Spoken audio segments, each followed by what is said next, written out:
नमस्कार दोस्तों, आपका स्वागत है आपके अपने यूट्यूब चैनल स्मार्ट स्टडी में।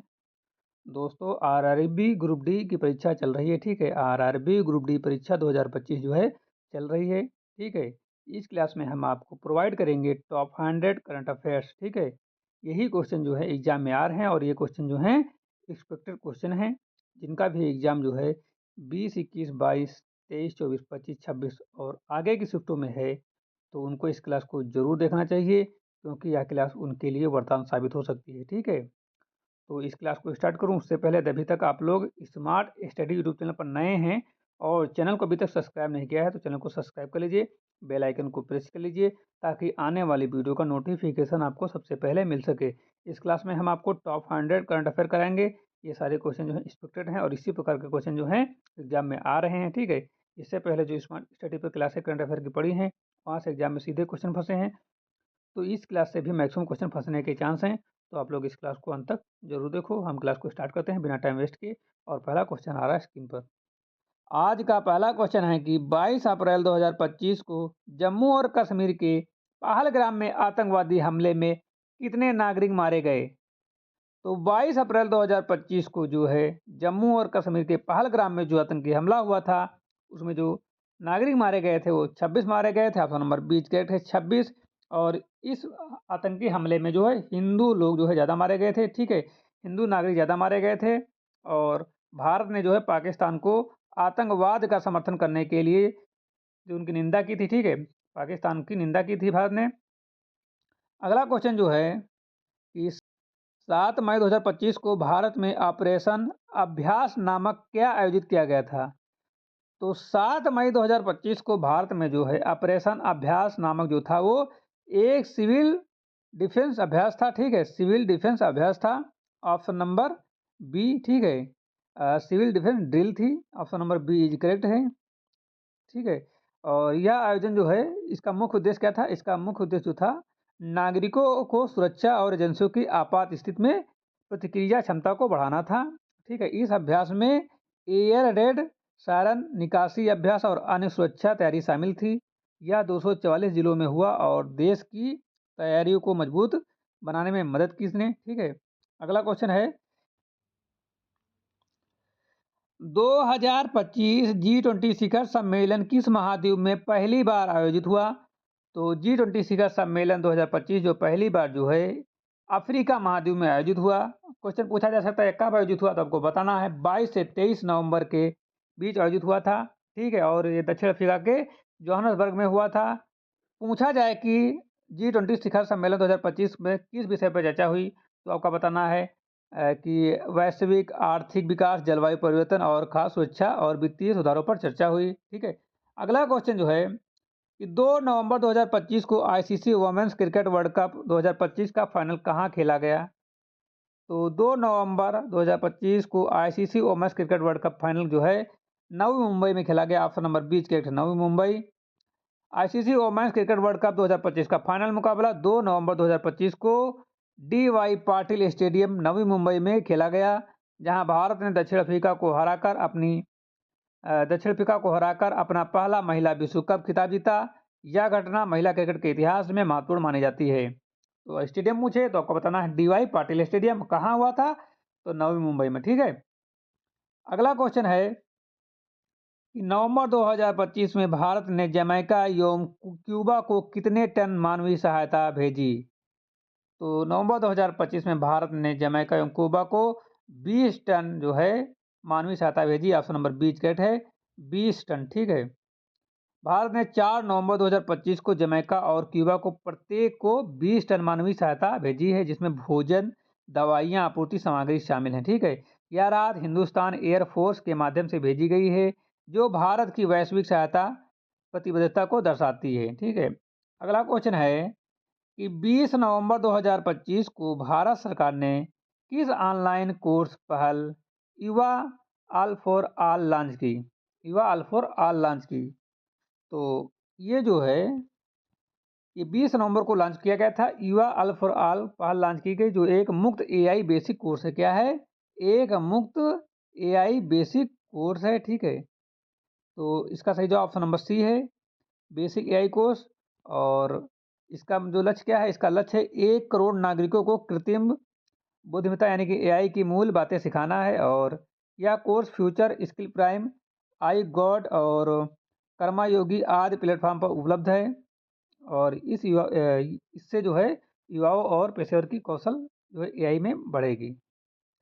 अगला क्वेश्चन है कि ICC women's inter zonal T20 trophy 2025-26 में भारत में किस माह में आयोजित हुआ? ये भारत में आयोजित हुआ है और फिर महीना पूछ रहा, सितंबर, अक्टूबर, नवंबर, दिसंबर। तो ये जो आयोजित हुआ था, ये नवंबर में हुआ था, 14 नवंबर 2025 को हुआ था। ठीक है। इसमें 6 क्षेत्रीय टीमें ने क्या है, इसमें 6 क्षेत्रीय टीमों ने अंकों के आधार पर मुकाबला किया और घरेलू महिला क्रिकेट को मजबूत करने की दिशा में एक महत्वपूर्ण कदम उठाया।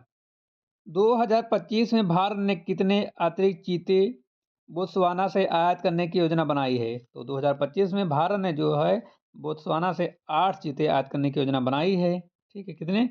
8 चीते। और ये कब आएंगे? ये 8 चीते जो हैं दिसंबर 2025 में लाने की योजना है। और इससे जो है कूनो नेशनल पार्क है, वहाँ पर प्रजातियों को पुनः जो स्थापित किया जा सके चीतों की।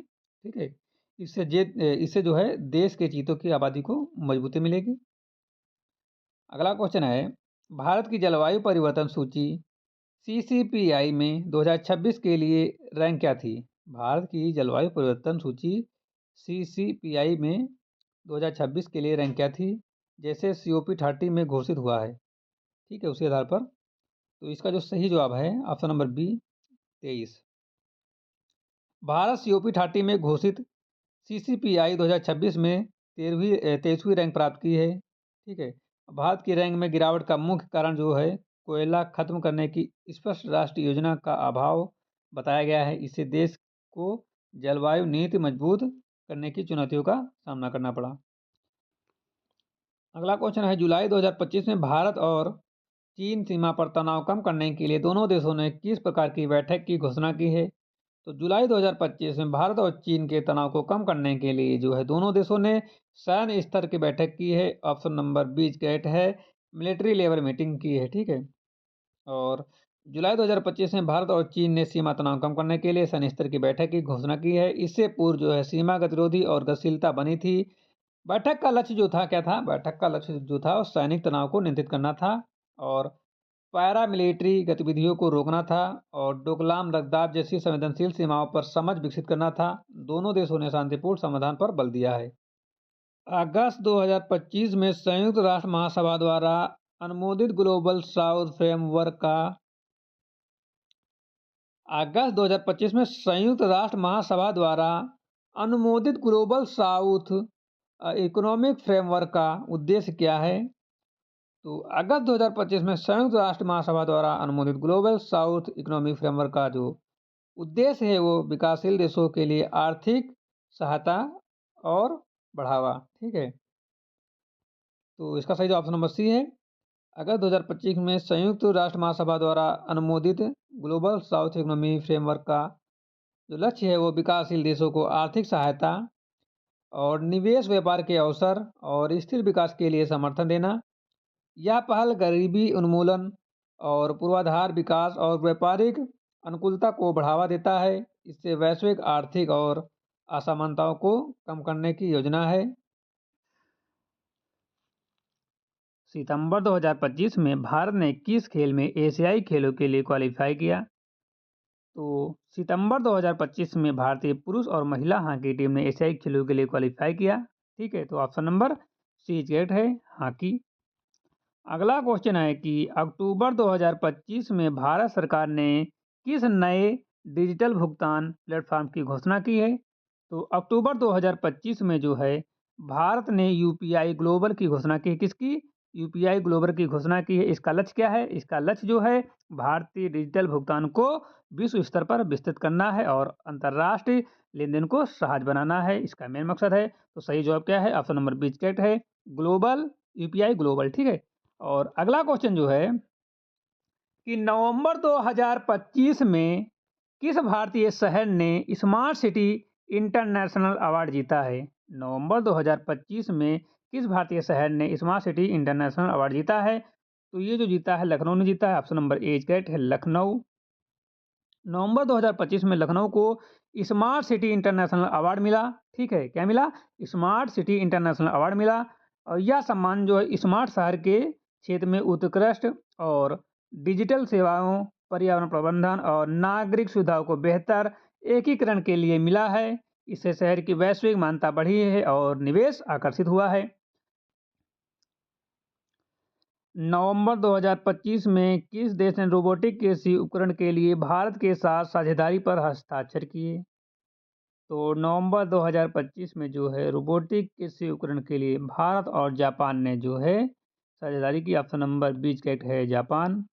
ठीक है, और इसका मेन उद्देश्य जो है, साझेदारी का मेन उद्देश्य जो है कृषि में आत्मनिर्भरता को बढ़ाना है। ठीक है, और किसान उत्पादकता में भी वृद्धि करना है। ठीक है, इन दोनों देशों ने विशेषज्ञ और अनुसंधान और तकनीकी हस्तांतरण पर सहयोग करेंगे। ठीक है, अगला क्वेश्चन है कि नवंबर 2025 में भारत के निर्यात से जुड़े एक्सपोर्ट इंसेंटिव स्कीम का लक्ष्य क्या है?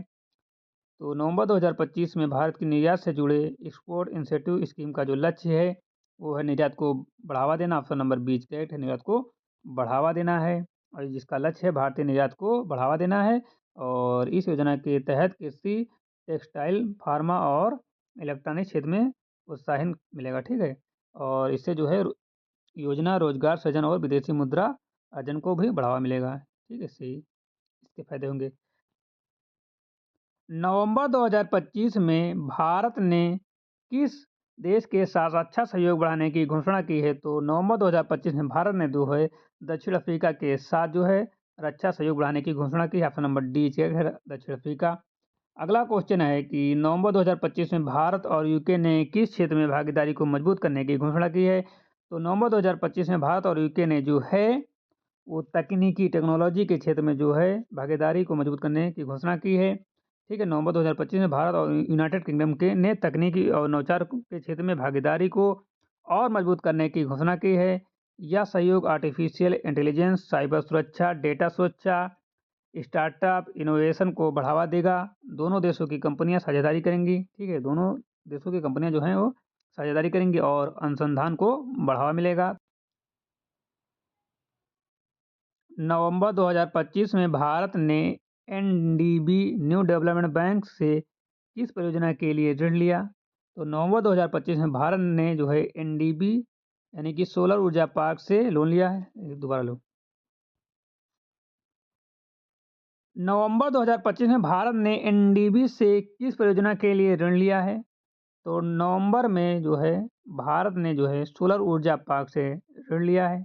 एनडीबी मतलब न्यू डेवलपमेंट बैंक से लोन लिया है सोलर ऊर्जा के लिए। ठीक है, और नवंबर 2025 में भारत ने न्यू डेवलपमेंट बैंक से सोलर ऊर्जा पार्क परियोजना के लिए ऋण लिया है। इसका लक्ष्य स्वच्छ ऊर्जा बढ़ाना और कोयला आधारित ऊर्जा पर निर्भरता कम करना है। यह परियोजना पर्यावरणीय लक्ष्यों को हासिल करने में सहायता करेगी और रोजगार भी सृजन करेगी।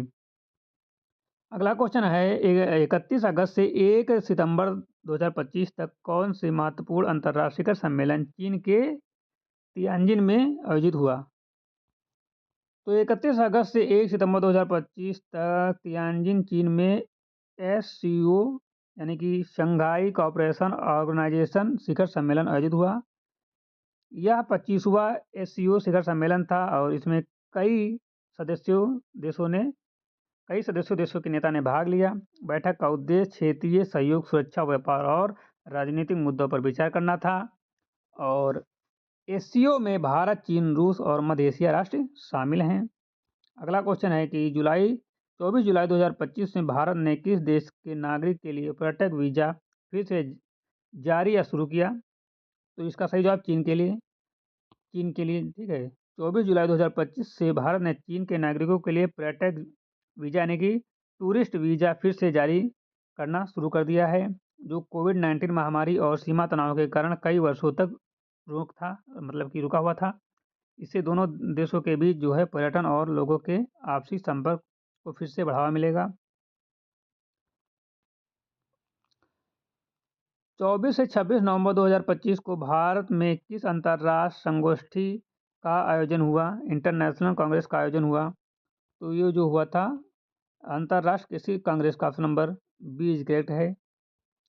तो 24 से 26 नवंबर 2025 तक नई दिल्ली में जो 6 इंटरनेशनल एग्रोमी कांग्रेस AIAC 2025 का आयोजन हुआ, जिसमें दुनिया भर के कृषि विशेषज्ञ, शोधकर्ता और नीति निर्माता शामिल हुए। इस कार्यक्रम का मुख्य विषय था smart agro food system and environmental protection, ताकि स्थायी और जलवायु अनुकूलन कृषि को बढ़ावा दिया जा सके। नवंबर 2025 को भारत के किस राज्य ने संगठन दिवस मनाया है? जैसा नवंबर माह के महत्वपूर्ण दिनों में शामिल है, तो इसका सही जवाब जो है Chhattisgarh, option number is correct. 1 नवंबर को भारत के कुछ राज्यों का गठन दिवस मनाया जाता है, ठीक है। और विशेष रूप से छत्तीसगढ़ का राज्य गठन दिवस नवंबर में सांस्कृतिक कार्यक्रम के साथ मनाया गया। यह दिवस राज्य की स्थापना और जनजीवन में उनकी उपलब्धियों को याद दिलाता है। अगला क्वेश्चन है कि 2 नवंबर 2025 को ICC women's cricket world cup final में भारत ने दक्षिण अफ्रीका को कितने रन से हराया? तो भारत ने जो है 52 रन से हराया था। कितने रन से? 52 रन से हराया था। 2 नवंबर 2025 को ICC women's cricket world cup का फाइनल हुआ था, जिसमें भारत ने दक्षिण अफ्रीका को 52 रन से हराया था और अपना पहला क्रिकेट वर्ल्ड कप खिताब जीता, ठीक है। और मैच जो है DY पाटिल स्टेडियम नवी मुंबई में हुआ और भारत की गेंदबाजी में बेहतरीन प्रदर्शन किया। भारत गेंदबाजी जो थी वो बेहतरीन प्रदर्शन किया। 15 नवंबर 2025 को भारत में कौन सा दिवस जनजातीय गौरव दिवस के रूप में मनाया गया? तो 15 नवंबर 2025 को भारत में जो है वो बिरसा मुंडा की स्मृति को जो है वो जनजातीय गौरव दिवस के रूप में मनाया गया, ठीक है, भगवान बिरसा मुंडा की स्मृति को, ठीक है। अगला क्वेश्चन है, नवंबर 2025 के अंत तक भारत की GDP वृद्धि दर लगभग कितनी दर्ज की गई, जैसा कि आर्थिक रिपोर्ट में बताया गया? तो भारत की जो GDP जो है दर्ज की गई वो 7% दर्ज की गई, ऑप्शन नंबर सी 7%। 2025 में भारत की GDP वृद्धि दर लगभग 7% दर्ज की गई, जो वैश्विक मंदी के बावजूद सेवाएं और घरेलू उपभोक्ता के कारण हासिल हुई है, ठीक है। अगला क्वेश्चन है, नवंबर 2025 में भारत ने किस देश के साथ रक्षा तकनीकी सहयोग समझौता किया? तो भारत ने जो है संयुक्त अरब अमीरात UAE के साथ रक्षा समझौता पर सहयोग किया है, समझौता किया है। नवंबर 2025 में भारत और संयुक्त अरब अमीरात UAE ने रक्षा तकनीकी सहयोग समझौते पर हस्ताक्षर किए हैं, जिसमें उन्नत रक्षा तकनीकी विकास, निर्यात और प्रशिक्षण शामिल है। यह समझौता दोनों देशों के रक्षा सहयोग को मजबूत बना रहा है। अगला क्वेश्चन है कि नवंबर 2025 में भारत ने इंडो पैसिफिक सुरक्षा पर चर्चा के लिए किस समूह की बैठक में सक्रिय भाग लिया? तो इसका सही जवाब है क्वाड प्लस क्वाड, यानी कि ऑप्शन नंबर सी है क्वाड।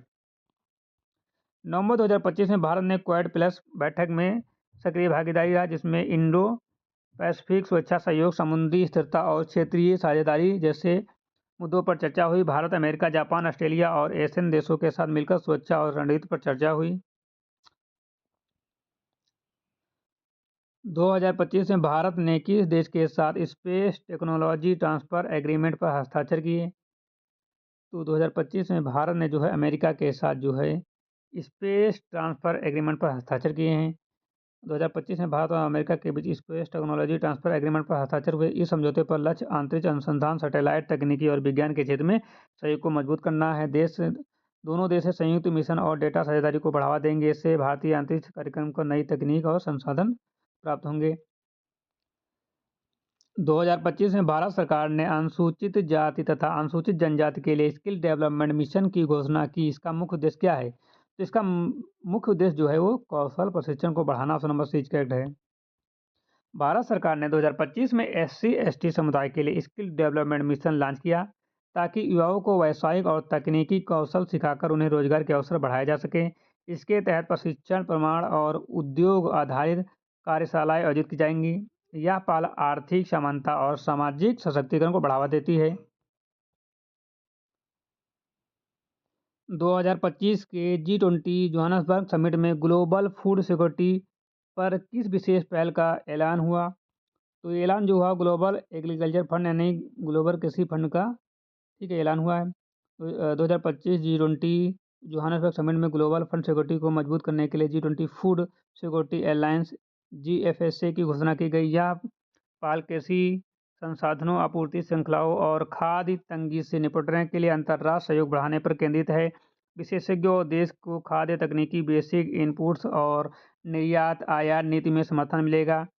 जिससे वैश्विक खाद्य संकट से मुकाबला आसान होगा। अगला क्वेश्चन है कि 2025 में भारत में आयोजित यूनिवर्सिटी खेलो वर्ल्ड यूनिवर्सिटी गेम 2025 में आयोजित यूनिवर्सिटी खेलो वर्ल्ड यूनिवर्सिटी गेम्स में किस खेल में सर्वश्रेष्ठ प्रदर्शन के लिए भारत को पदक मिले? तो इसका सही जवाब है एथलेटिक्स। ऑप्शन नंबर एच है एथलेटिक्स। वर्ल्ड यूनिवर्सिटी गेम्स 2025 में भारत ने एथलेटिक्स में सर्वश्रेष्ठ प्रदर्शन किया और सबसे अधिक पदक जीते। भारतीय एथलीट ने दौड़, कूद और फेंक प्रतियोगिताओं में दमदार प्रदर्शन किया। इससे युवा प्रतिभाओं को राष्ट्रीय और अंतर्राष्ट्रीय पहचान मिली। अगला क्वेश्चन है कि 2025 में भारत ने वैज्ञानिक और अंतर्राष्ट्रीय स्पेस इनोवेशन अवार्ड से सम्मानित किया गया। 2025 में भारत के किस वैज्ञानिक को, ठीक है, तो इसका जो सही जवाब है वो है ऑप्शन नंबर बी, डॉक्टर विभू शर्मा को सम्मानित किया गया है। डॉक्टर विभू शर्मा को 2025 में अंतर्राष्ट्रीय स्पेस इनोवेशन अवार्ड से सम्मानित किया गया। उन्होंने उपग्रह संचालन प्रणालियों और अंतरिक्ष संवेदी तकनीकी के क्षेत्र में महत्वपूर्ण योगदान दिया। यह सम्मान उनकी शोध और क्षमताओं और नवाचार को कारण मिला। ठीक है, अगला क्वेश्चन है 2025 में भारत सरकार ने कौन सा नया national water conservation policy launch किया? तो ये नेशनल वाटर कंजर्वेशन पॉलिसी राष्ट्रीय जल संरक्षण नीति को जो है लॉन्च किया। ऑप्शन नंबर डी करेक्ट है। 2025 में भारत सरकार ने नेशनल वाटर कंजर्वेशन पॉलिसी को लॉन्च किया है, जो जल संसाधनों के लिए टिकाऊ, उपयोगी और वर्षा जल संचयन, नदी संरक्षण और कृषि में जल बचत तकनीकी पर केंद्रित है। इससे सूखे इलाकों में पानी की कमी को कम करने और जल सुरक्षा को मजबूत करने की उम्मीद है। अगला क्वेश्चन है कि 2025 में भारत ने इलेक्ट्रिक वाहन ईवी उद्योग के लिए किस प्रमुख नीति का विस्तार किया? तो ये जो है फेम सेकंड का विस्तार किया। Option number A is correct है, फेम सेकंड का। भारत में 2025 में भारत ने फेम सेकंड यानी कि faster adoption and manufacturing of electric vehicle योजना का विस्तार किया, ताकि उच्च ईवी उपयोग, चार्जिंग इंफ्रास्ट्रक्चर और लोकल उत्पादन को बढ़ावा मिले। इसके तहत सब्सिडी, चार्जर समर्थन और घरेलू विनिर्माण को प्रोत्साहन मिलेगा। 2025 में भारत सरकार ने किस दिन डिजिटल लिटरेसी डे को राष्ट्रीय स्तर पर मनाया? तो 2025 में भारत सरकार ने जो है 10 अक्टूबर को डिजिटल लिटरेसी डे को राष्ट्रीय स्तर पर मनाया। Option number B it correct है, 10 अक्टूबर। 10 अक्टूबर 2025 को भारत सरकार ने राष्ट्रीय स्तर पर डिजिटल लिटरेसी डे मनाया। इसका उद्देश्य आम नागरिकों को डिजिटल सेवा, इंटरनेट सुरक्षा, कंप्यूटर कौशल के प्रति जागरूक करना। विभिन्न जनपदों में कार्यशालाएं और प्रशिक्षण सत्र आयोजित किए गए। अगला क्वेश्चन है कि 2025 में भारत की जीडीपी वृद्धि दर किस अंतर्राष्ट्रीय संस्थान ने 7.2 अनुमोदित बताया? तो ये जो है IMF यानी कि अंतर्राष्ट्रीय मुद्रा कोष ने ये बताया है। 2025 में IMF ने जो है भारत की जीडीपी वृद्धि दर का अनुमान जो है 7.2 बताया है, जो विश्व की प्रमुख अर्थव्यवस्थाओं में से अन्य देशों की तुलना में अधिक है। यह वृद्धि भारत की सेवा क्षेत्र, मजबूत घरेलू मांग और निवेशों के कारण हासिल हुई है। अगला क्वेश्चन है कि सितंबर 2025 में भारत ने किस देश के साथ माइग्रेशन एंड मोबिलिटी पार्टनरशिप समझौता साइन किया है? तो ये जो साइन किया गया है ये किया गया फ्रांस के साथ। ऑप्शन नंबर सी फ्रांस के साथ। भारत और फ्रांस ने सितंबर 2025 में माइग्रेशन एंड मोबिलिटी पार्टनरशिप को मंजूरी दी है, ताकि छात्रों, स्टार्टअप उद्यमियों और कौशल कर्मियों की आवाजाही आसान हो सके। इससे वीजा प्रक्रिया सरल होगी और शिक्षा, रोजगार के अवसर बढ़ेंगे। समझौता दोनों देशों के आर्थिक समझौतों को भी मजबूती मिलेगी। ठीक है, अगला क्वेश्चन है कि 2025 में भारत ने अपना पहला क्वांटम सिक्योर्ड कम्युनिकेशन सैटेलाइट किस एजेंसी के साथ मिलकर लॉन्च किया? तो ये जो लॉन्च किया है जॉइंट इसरो DRDO के साथ। ऑप्शन नंबर सी करेक्ट है। और अगला क्वेश्चन है कि 2025 में भारत और फिलीपींस के बीच समुद्री विवाद किस क्षेत्र में सबसे ज़्यादा बढ़ा? तो ये जो है साउथ चाइना सी में बढ़ा है। ठीक है, साउथ चाइना सी में बढ़ा है। 2025 में चीन और फिलीपींस का तनाव साउथ चाइना सी में काफ़ी बढ़ा। यहाँ चीन ने गश्ती और सैन्य उपस्थिति बढ़ाई है। अगला क्वेश्चन है 2025 में भारत ने किस महाद्वीप में अपना पहला AI ट्रेनिंग सेंटर स्थापित करने की घोषणा की है? तो इसका सही जवाब अफ्रीका में। ठीक है, भारत ने अफ्रीका में पहला AI ट्रेनिंग सेंटर घोषित किया, ताकि डिजिटल कौशल, हेल्थ टेक और साइबर ट्रेनिंग में सहयोग बढ़ाया जा सके। यह दक्षिण अफ्रीका सहयोग का प्रतीक है। अगला क्वेश्चन है कि 2025 में भारत ने किस देश का अपना पहला हाइपरसोनिक मिसाइल एक्सपर्ट पार्टनर घोषित किया? इसका सही जवाब है ईरान को। अगला क्वेश्चन है 2025 में भारतीय नौसेना ने किस नाविक अभ्यास में जापान, अमेरिका के साथ भाग लिया? तो इसका सही जवाब है ऑप्शन नंबर ए, मालाबार। भारतीय नौसेना ने जापान और अमेरिका के साथ मलाबार अभ्यास में भाग लिया, जिससे समुद्री सुरक्षा, पनडुब्बी रोधी अभियान और संयुक्त रणनीति शामिल होती हैं। यह इंडो पैसिफिक में सैन्य तालमेल बढ़ाता है। अगला क्वेश्चन है, 2025 में पाकिस्तान की मुद्रा दर किस स्तर तक पहुंच गई जिससे आर्थिक संकट गहरा गहरा हुआ है? तो इसका सही जवाब है 34% तक। Option number D. पाकिस्तान में 2025 के दौरान महंगाई लगभग 34% तक पहुंच गई है। अगला क्वेश्चन है, 2025 में भारत ने किस नई नीति के अंतर्गत ग्रीन स्टील प्रोडक्शन की घोषणा की है? तो इसका सही जवाब हाइड्रोजन मिशन के साथ। हाइड्रोजन मिशन के साथ भारत ने हाइड्रोजन मिशन के अंतर्गत ग्रीन स्टील प्रोडक्शन की घोषणा की है। अगला क्वेश्चन है, 2025 में भारत ने किस सोशल सेक्टर में लागत बढ़ाकर 2 लाख करोड़ का आवंटन किया है? तो इसका सही जवाब है शिक्षा में। ठीक है, भारत ने 2025 में शिक्षा में 2 लाख करोड़ का आवंटन किया ताकि डिजिटल लर्निंग, विश्वविद्यालय निर्माण और स्कॉलरशिप बढ़ाई जा सके। इसका उद्देश्य युवा क्षमताओं को मजबूत करना और वैश्विक प्रतिस्पर्धा हासिल करना। अगला क्वेश्चन, 2025 में वैश्विक तेल मांग तेल मांग रोजाना कितने मिलियन बैरल के करीब पहुंच गया? तो ये जो पहुंच गया है, ये 110 मिलियन बैरल के करीब पहुंच गया है। 2025 में तेल मांग लगभग 110 मिलियन बैरल के आसपास तक पहुंच गई है, क्योंकि उद्योग और परिवहन की मांग तेज रही है। हरित ईंधन बढ़ाने के बावजूद तेल आधारित अर्थव्यवस्थाएं अभी भी सक्रिय हैं। इससे ऊर्जा नीति और कीमतों पर चर्चा बढ़ी है। तो आज की क्लास यहीं पे समाप्त होती है। यदि आप लोग अभी तक स्मार्ट स्टडी यूट्यूब चैनल को सब्सक्राइब नहीं किए हैं तो चैनल को सब्सक्राइब कर लीजिए, बेल आइकन को प्रेस कर लीजिए ताकि आने वाली वीडियो का नोटिफिकेशन सबसे पहले आपको मिल सके। यदि अभी तक आप लोग हमारे ऑफिशियल टेलीग्राम चैनल को ज्वाइन नहीं किए हैं तो टेलीग्राम चैनल को ज्वाइन करो। ठीक है, वहाँ पर आपको क्लास से रिलेटेड नोट्स और अतिरिक्त जानकारी मिल जाएगी। ठीक है, तो मिलते हैं नई क्लास के साथ, तब तक के लिए जय हिंद।